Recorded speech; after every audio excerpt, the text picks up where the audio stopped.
अस्सलाम वालेकुम dear students. आज हमारा चैप्टर 2 का लास्ट लेक्चर है, लेक्चर नंबर 2.9। सॉलिड स्टेट हम पढ़ रहे थे।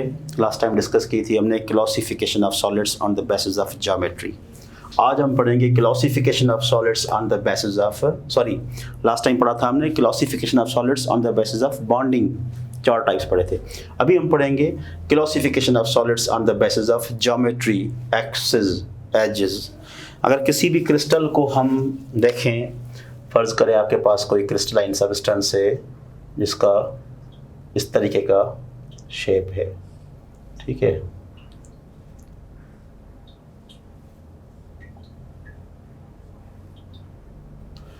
तो आप देखें किसी भी क्रिस्टलाइन सब्सटेंस के 3 डायमेंशन होते हैं। एक ये डायमेंशन, एक ये डायमेंशन, एक ये, और 3 साइड्स होते हैं। सपोज करें अगर ये आपके पास एक साइड है तो ये दूसरा साइड है और ये तीसरा साइड। अगर ये हमारे पास रूम है तो इसका एक फेस ये है जो मेरे फ्रंट और बैक में है, दूसरा फेस ये है जो मेरे राइट और लेफ्ट है, तीसरा फेस ये है। यानी एक face A B C, 3 face होते हैं किसी क्रिस्टलाइन सब्सटेंस के। अगर मैं डस्टर उठाऊं, आपको मैं डस्टर का दिखाऊं, अगर सपोज करें ये ज्योमेट्रिकल शेप है, फिक्स शेप है, तो उसके 3 फेस हैं। एक ये फेस है, ये बराबर है ए, दूसरा ये है ये, और ये फेस बी, और तीसरा ये, और 3 डायमेंशन है। एक डायमेंशन ये एक्स, और ये दूसरा डायमेंशन वाई, और तीसरा डायमेंशन जी। तो ये क्रिस्टलाइन सब्सटेंस के जो है वो 3 डायमेंशन होते हैं, 3 एक्सिस होते हैं, अल्फ़ा बीटा गामा जिसको हम पढ़ते हैं, 3 फेस होते हैं, ए बी सी जिनको हम पढ़ते हैं। तो मुख्तलिफ क्रिस्टल्स के मुख्तलिफ फेसेस जो हैं, ज्योमेट्री के नाप के फेस होते हैं, मुख्तलिफ एंगल्स की एजेस होती हैं। उनके बुनियाद पे हमारे पास 7 किस्म के क्रिस्टल्स हैं जिनके नाम हैं cubic, tetrahedral, orthorhombic, trigonal, hexagonal, monoclinic, triclinic. यानी इन 7 क्रिस्टल्स की 7 किस्म की ज्योमेट्री होती है। और ज्योमेट्री से मुराद क्या है? यानी 7 किस्म की ये एंगल्स और फेसेस होते हैं। एक ऐसा क्रिस्टलाइन सब्सटेंस जिसमें तीनों फेसेस ए बी सी तीनों आपस में बराबर हों और तीनों एंगल्स अल्फ़ा बीटा गामा 90 की हों, तो उस क्रिस्टल का नाम होगा क्यूबिक। तो ये मैथमेटिकल लैंग्वेज में क्यूबिक क्रिस्टल की डेफिनेशन है। A type of crystal that possesses 3 equal faces and 3 alpha beta gamma dimensions are equal to 90 degree, then it is said to be a cubic crystal। और मैंने आपको duster दिखाया जिसका इस तरीके का शेप था, ठीक है। तो उसमें आपने देखा कि डस्टर का जो शेप था उसमें ए बी, अगर ये ए साइड है ये बी साइड है, दोनों बराबर हैं। लेकिन सी तो बराबर नहीं है ना, सी बराबर नहीं है, ए और बी से शॉर्ट है। एक ऐसा क्रिस्टल जिसमें ए और बी बराबर हो और सी बराबर ना हो, जबकि एंगल तीनों 90 के हों, तो उस क्रिस्टल को हम क्या पढ़ेंगे? टेट्राहेड्रल। तो इन फेसेस और एंगल्स के बुनियाद पे ये 7 टाइप ऑफ क्रिस्टल्स हैं। हर क्रिस्टल की माना के लिए आपने ये फेसेस और एंगल्स याद कर लेने हैं। अगर ये फेसेस और एंगल्स आपको याद हो गए तो किसी भी क्रिस्टल की आप माना बता सकते हैं। अगर आपको एक MCQ पूछा जाए, a type of crystal which contain A is equal B but B is not equal to C, while alpha is equal to beta equal to gamma but not equal to 90 is dash। अब अगर option आ जाए कि वो cubic है, tetrahedral है, अर्धरोम्बिक है, trigonal है, क्या है, तो वो होगा ट्रायगोनल जिसमें ए बी सी बराबर है। क्यूबिक में भी ए बी सी बराबर है, लेकिन क्यूबिक में अल्फ़ा बीटा गामा 90 के बराबर हैं, ट्रायगोनल में अल्फ़ा बीटा गामा 90 के बराबर नहीं है। तो वो उसमें ऑप्शन आपका क्या होगा? It is called as trigonal crystal. तो इस तरीके से आपने ये सारी चीज़ें याद करनी है। अच्छा, ये बुक में 7 टाइप्स ऑफ क्रिस्टल्स की तरतीब थोड़ी अलग है, मैंने अलग बनाई है। मैंने अलग क्यों बनाई है? ताकि अभी मेरा लेक्चर सुनते वक्त, ड्यूरिंग दिस लेक्चर, आपको ये सारी चीज़ें मैं याद कराना चाहता हूँ। आपको अलग टाइम निकाल के रट्टा नहीं लगाना पड़ेगा कि इनके एक्सेस, इनके फेसेस हम कैसे याद करें, सारे मिलते जुलते हैं। तो उसके लिए मैं एक डायग्राम बनाता हूँ जो कि 7 लाइन्स पे मुश्तमिल है। हर लाइन का एक नाम है। उस नाम के लिए आप कोई भी निमोनिक सेंटेंस बनाओ, कोई वर्ड बनाओ, कोई शेर बनाओ। जैसे मैं एक वर्ड बनाता हूँ, क्यूबिक के लिए मैं सी उठाता हूँ, ठीक है। टेट्राहेड्रल के लिए मैं टी ई उठाता हूँ, अर्धोरोम्बिक के लिए मैं ओ, और ट्रायगोनल के लिए मैं टी, और हेक्सागोनल के लिए मैं एच, और मोनोक्लिनिक के लिए मैं मोनो, और ट्राइक्लिनिक के लिए मैं ट्रिक। तो मैंने एक वर्ड बनाया है अजीब सा। आप कोई अच्छा वर्ड, कोई अच्छा शेर बना सकते हैं, कोई कुछ भी बना सकते हैं। सी ट्योथ मोनोट्रिक, ये आपने याद करना है, ये तरतीब। सी ट्योथ मोनोट्रिक, सी माना क्यूबिक, टी ई माना tetrahedral, O for orthorhombic, T for trigonal, H for hexagonal, mono for monoclinic, trick for triclinic.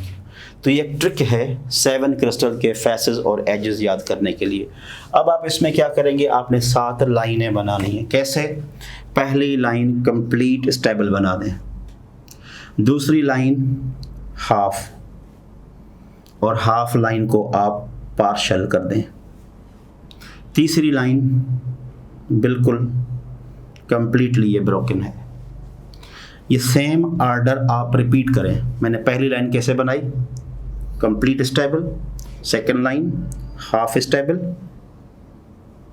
और तीसरी लाइन मैंने कैसे बनाई है, पूरी की पूरी डिकम्पोज्ड। ये 6 लाइनें आपने याद कर ली कि पहली लाइन आपने कंप्लीट बनानी है, दूसरी हाफ, तीसरी ब्रोकन, फिर चौथी लाइन कंप्लीट, पांचवी हाफ, और छठी ब्रोकन।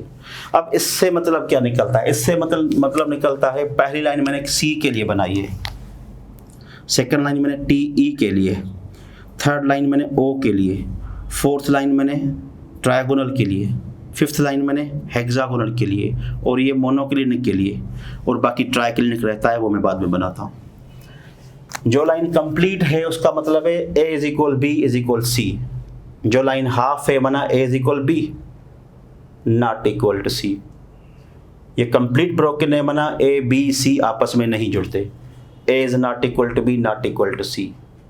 फिर आपको पता है चौथी लाइन कंप्लीट बनेगी माना A is equal B is equal C, पांचवी लाइन हाफ है माना A is equal B not equal to C, छठी लाइन कंप्लीटली ब्रोकन है, A is not equal to B not equal to C. अब अगर आपसे पूछा जाए भाई हेक्सागोनल की फेसेस क्या होंगे, तो आपने फिंगर्स पे ये वर्ड सेलेक्ट करना है कि हेक्सागोनल कौन से नंबर में आता है, C T E O T H, 5वें नंबर में। तो पांचवी लाइन कैसे बनेगी, पहली completely stable, second half, third broken, चौथी फिर स्टेबल, पांचवी हाफ। तो हेक्सागोनल के लिए हाफ माना ए इज इक्वल बी होगा नॉट इक्वल टू सी। देखें आप डायग्राम में, पांचवी लाइन हेक्सागोनल में A is equal B not equal to C. अब अगर आपसे पूछा जाए भाई टेट्राहेड्रल में फेसेस क्या बनेंगे, तो आपको पता है पहली लाइन कंप्लीट माना A is equal B is equal C, और सी टी ई दूसरे नंबर पे आता है, दूसरी लाइन हाफ बनेगी। तो टेट्राहेड्रल में A is equal B not equal to C. तो ये एक शॉर्ट एक लॉजिक मैंने आपको दिया है कि इन लाइनों से आप 6 के 6 7 क्रिस्टल्स के ये फेसेस याद कर सकते हैं, और जो 7वां है वो इनसे नहीं मिलता, उसके लिए भी कुछ भी आपस में बराबर नहीं है, माना A is not equal to B not equal to C. अब अगर आपसे पूछा जाए कि आर्धोरोम्बिक के फेसेस क्या होते हैं, तो आपने वर्ड याद करना है सी ट्योथ मोनोट्रिक, सी ट्योथ टी ई ओ, आर्धोरोम्बिक तीसरे नंबर पे, सी ट्योथ मोनोट्रिक, सी टी ई ओ। तो तीसरे नंबर पे लाइन कैसे बनेगी, पहली फुल, दूसरी हाफ, तीसरी पूरी कटी हुई है, माना आर्धोरोम्बिक में ना ए ना बी ना सी, तीनों बराबर नहीं है। देखें इधर, A not equal to B not equal to C. तो मेरे ख्याल में ये आपने याद कर ली होंगी, अभी आपको समझ में आ गया होगा ये लॉजिक कि इस तरीके से आप 7 क्रिस्टल्स के फेसेस याद कर सकते हैं। अगर ये तरतीब आपको याद है तो एंगल्स भी आसान है। कैसे एंगल्स आसान है भाई, पहले 3 एंगल्स तो सेम है, देखिए कोई फर्क नहीं, alpha beta gamma 90, alpha beta gamma 90, alpha beta gamma 90। जो मैंने तरतीब आपको दी है उस तरतीब से पहले तीनों एंगल आपको याद हो गई। अब 3 पहले क्रिस्टल्स की आपको फेसेस भी याद है, एंगल्स भी याद है। अगर मैं आपसे टेट्राहेड्रल की डेफिनेशन पूछूं तो आप टेट्राहेड्रल की डेफिनेशन क्या बताएंगे, सी टी ई। दूसरे नंबर पे आप कहेंगे एक ऐसा क्रिस्टल जिसमें दूसरे नंबर की लाइन आपने क्या समझी, पहली फुल दूसरी हाफ, माना ए इज इक्वल बी और नॉट इक्वल टू सी। तो टेट्राहेड्रल वो क्रिस्टल जिसमें ए बी फेसेस बराबर होते हैं, सी बराबर नहीं होता है। और पहली 3 एंगल्स आपने समझ ली कि अल्फा बीटा गामा 90। देखें टेट्राहेड्रल में अल्फा बीटा गामा 90। चौथे में थोड़ा सा डिफरेंस है, अल्फा बीटा गामा बराबर है लेकिन 90 के बराबर नहीं है, ये डिफरेंस है। तो 4 एंगल्स आसानी से आप इनको थोड़ा समझने की कोशिश करें। 3 एंगल्स तो सेम हो गई, A B, alpha beta gamma, alpha beta gamma, alpha beta gamma 90। चौथी में मामूली सा डिफरेंट आ गया, alpha beta is equal gamma not equal to 90। 4 angles, और 7वीं एंगल में कुछ भी बराबर नहीं है, ना अल्फा ना बीटा ना गामा ना 90। बाकी रही बीच में 2, 5 और 6। एक में अल्फा का बीटा के साथ रिलेशन है, एक में अल्फा का गामा के साथ रिलेशन है। तो alpha is equal beta is equal 90, gamma is not equal to 90, वो 120 की होगी, बिला नॉट इक्वल टू 90। और 6 में अल्फा इज इक्वल गामा 90 और beta is not equal to 90। तो इस तरीके से 7 एंगल्स हैं। फिर से मैं रिपीट कर रहा हूँ, पहले 3 एंगल सेम बनेगी, अल्फा बीटा गामा 90। चौथी में अल्फा बीटा गामा बराबर हैं लेकिन 90 के बराबर नहीं है, ठीक है। 5वीं में अल्फा और बीटा 90 के बराबर हैं, गामा नहीं है। 6ठी में अल्फा और गामा बराबर है 90 के, बीटा नहीं है। और 7वें में ना अल्फा ना बीटा ना गामा कुछ भी नहीं। बाकी इनके एग्जाम्पल जो बुक में हैं उनमें 2-2 एग्जाम्पल आप याद कर लें, ये इनफ हो जाएगा। तो ये हो गए 7 क्रिस्टल सिस्टम, 7 क्रिस्टल के टाइप्स हमने पढ़े। तो क्रिस्टल की 2 किस्म की क्लासिफिकेशन हमने डिस्कस कर ली। इसके बाद क्रिस्टलाइन सबस्टेंस में एक और प्रॉपर्टी हम डिस्कस करने जा रहे हैं अभी, जिसका नाम है आइसोमॉर्फिज्म। आइसो माना सेम, मार्फ माना शेप, शक्लें, ज्योमेट्री। ऐसे सबस्टेंसेस जिनकी सेम शक्लें हों वो आइसोमॉर्फ सबस्टेंस होंगे, वो आइसोमॉर्फस होंगे, वो आइसोमॉर्फस सबस्टेंसेस होंगे। तो आइसो माना सेम, मार्फ माना shape, same shape of 2 or more substances, same geometry of 2 or more substances is called isomorphous substances। और इस किस्म के कॉन्सेप्ट को, फिनोमेना को, नॉलेज को हम क्या पढ़ेंगे, इज्म, यानी study of substances having same morph, same geometrical shape but different properties. उनका यूज़ मुख्तलिफ है, उनकी प्रॉपर्टीज़ मुख्तलिफ है, सिर्फ और सिर्फ उनकी ज्योमेट्रिकल अरेंजमेंट एक जैसी है, इसलिए उनको हम क्या पढ़ेंगे, आइसोमॉर्फस सब्सटेंसेस। तो ये नहीं, आइसोमॉर्फिज्म में हम वो क्रिस्टल्स पढ़ते हैं जिनको सेम ज्योमेट्रिकल शेप हो, प्रॉपर्टीज़ भले डिफरेंट हो, तो ऐसे क्रिस्टल्स को हम आइसोमॉर्फ्स या आइसोमॉर्फस सब्सटेंसेस पढ़ेंगे।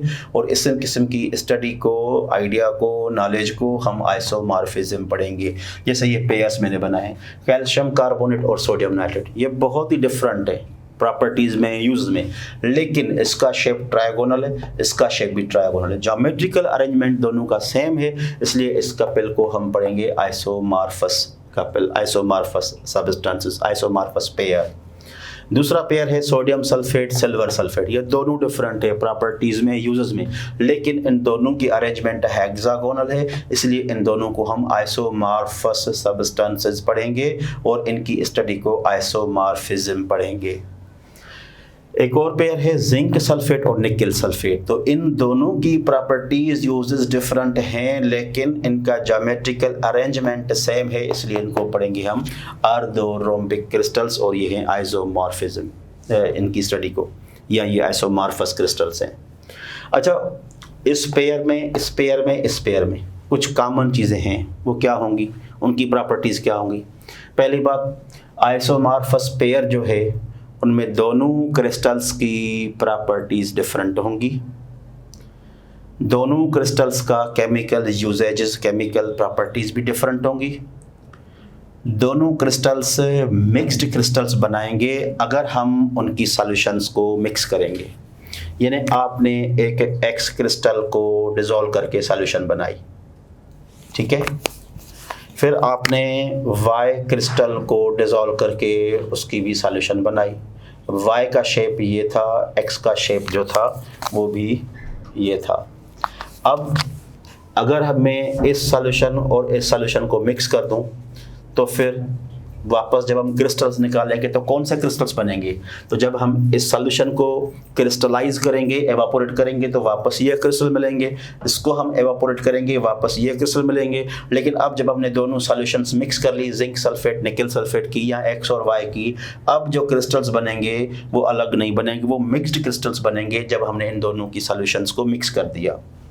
और पहला, अगर हमने ये पानी में डिज़ोल्व किया एक्स वाला ये फर्स्ट है और ये लेटर बाद में डिसॉल्व किया है, तो क्या होगा, ये दोनों क्रिस्टल से ओवर ग्रोथ की प्रॉपर्टी शो करेंगे, यानी ओवर फार्मिंग होगी क्रिस्टल्स की ऑफ लेटर एडेड सब्सटेंस।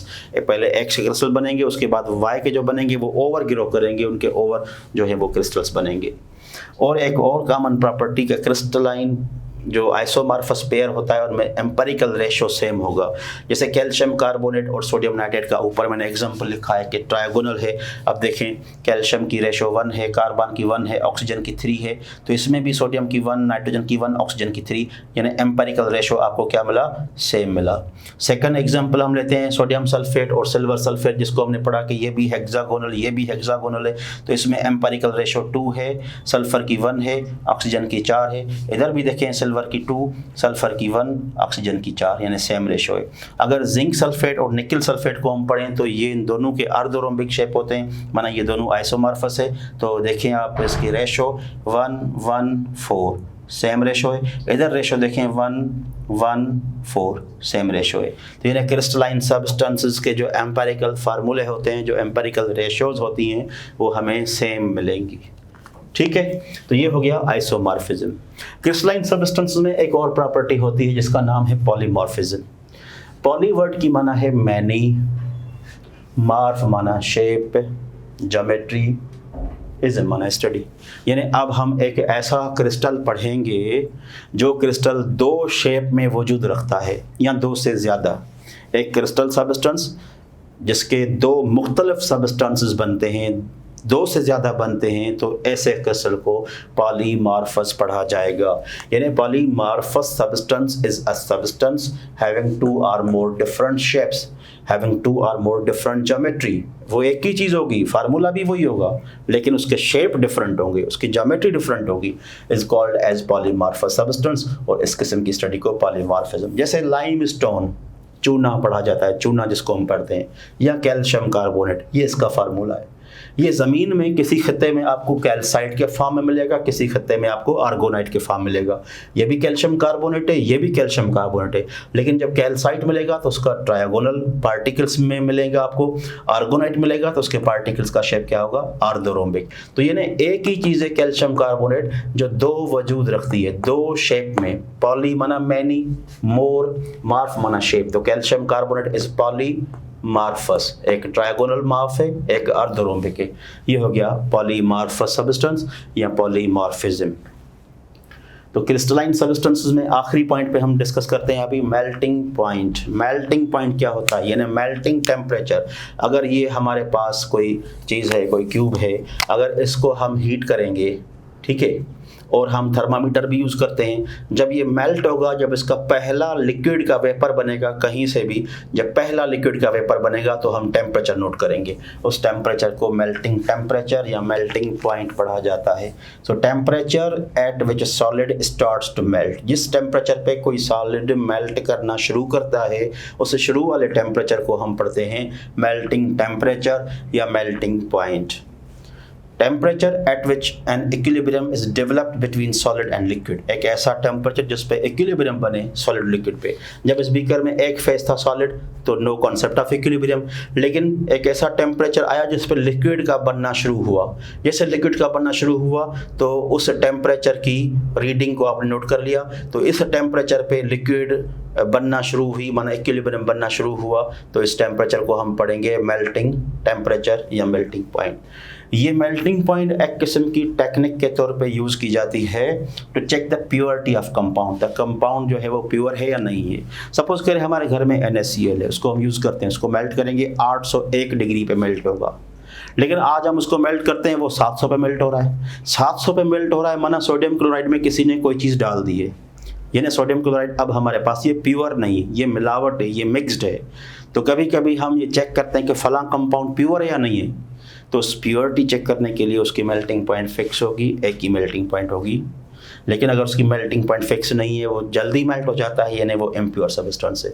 इससे मतलब ये निकला कि मेल्टिंग पॉइंट पे 2 फैक्टर्स हैं, एक इम्प्योरिटी का, अगर इम्प्योर सब्सटेंस होगा तो मेल्टिंग पॉइंट डिक्रीज हो जाएगी।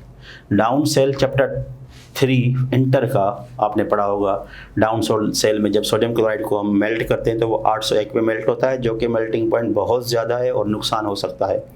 तो इसलिए उसकी मेल्टिंग पॉइंट कम की जाती है, उसमें इम्प्योरिटीज़ मिला के, मैग्नीशियम क्लोराइड वगैरह इम्प्योरिटी जब मिलाई जाती है तो वो 600 पे मेल्ट हो जाता है। तो ये जल्दी मेल्ट क्यों होता है? बिकॉज ऑफ इम्प्योरिटीज़, यानी इम्प्योरिटी जो है मेल्टिंग पॉइंट को डिक्रीज़ करती है। दूसरी बात है प्रेशर। कुछ सॉलिड्स ऐसे हैं जिनमें हाइड्रोजन बॉन्डिंग, जैसे आइस में हाइड्रोजन बॉन्डिंग है, अगर उसके ऊपर प्रेशर लगाएंगे तो हाइड्रोजन बॉन्ड नहीं टूटेगा और वो देर से मेल्ट होगा। यानी जो प्रेशर है कुछ सॉलिड्स पे अगर लगाया जाए तो वो इंक्रीज़ करेगा मेल्टिंग पॉइंट को। तो ये हो गया पॉलीमॉर्फिज्म, आइसोमॉर्फिज्म। अभी हमने ये चीज़ें पढ़ी, इनको आप समझें, याद करें, और अब पूरे एक चैप्टर की शीट अपलोड की जाएगी, उसकी प्रैक्टिसाइज कीजिएगा। नेक्स्ट लेक्चर में हम इंशाल्लाह चैप्टर नंबर 3 स्टार्ट करेंगे, दैट इज़ एटॉमिक स्ट्रक्चर। ठीक है, अल्लाह हाफिज़।